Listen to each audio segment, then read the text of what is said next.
Once, in a land where twilight lingered longer than the day, a tiny village rested in the shadow of the Mistvale Woods.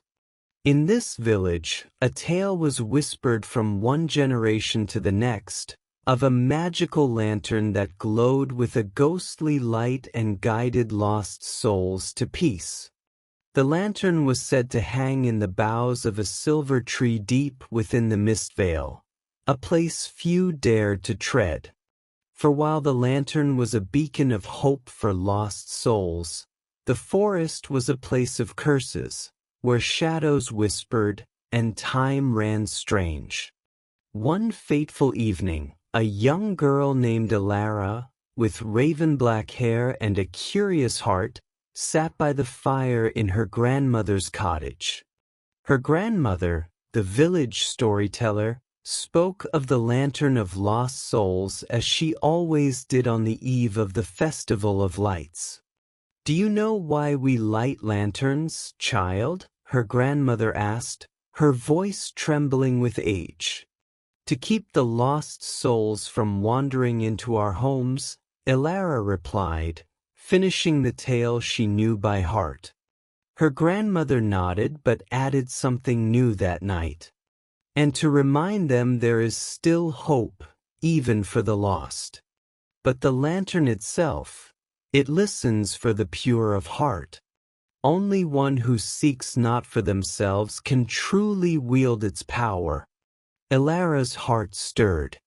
She had always wondered if the stories were true, and now a thought began to bloom in her mind.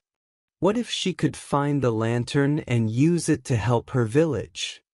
They had suffered strange misfortunes, a blight on the crops, rivers running dry, and whispers of shadows creeping closer. That night, when the village fell silent, Elara took a satchel of bread and water, wrapped herself in her cloak, and set out for the Mistvale Woods. The silver moonlight painted the trees in an otherworldly glow as she stepped past the edge of the forest. The mist veil greeted her with a strange chill. The trees whispered secrets in a language she couldn't understand.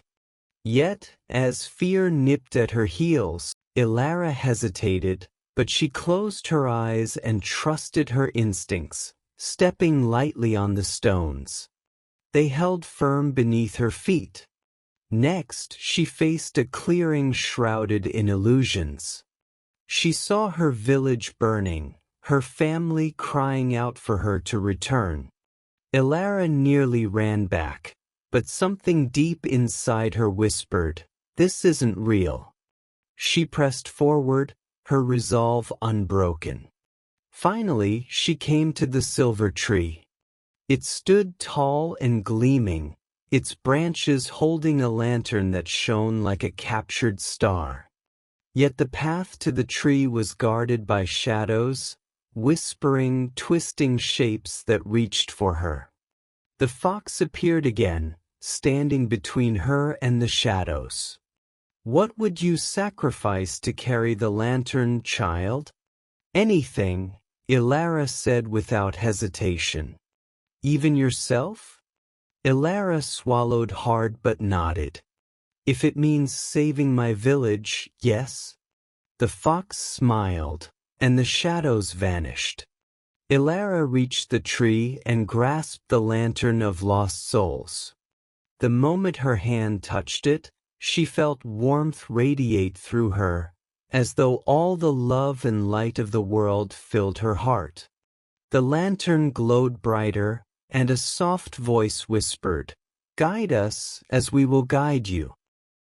When Elara returned to her village, the lantern's light dispelled the creeping shadows and brought life back to the withering crops.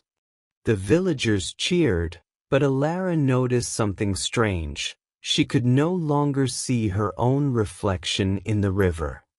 Her grandmother, who seemed to understand, placed a hand on her shoulder. "The lantern asked for your light in return. You are now its keeper, Elara."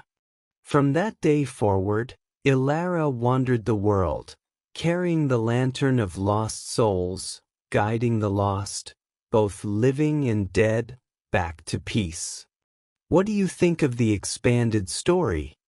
Would you like to explore any specific characters or events further?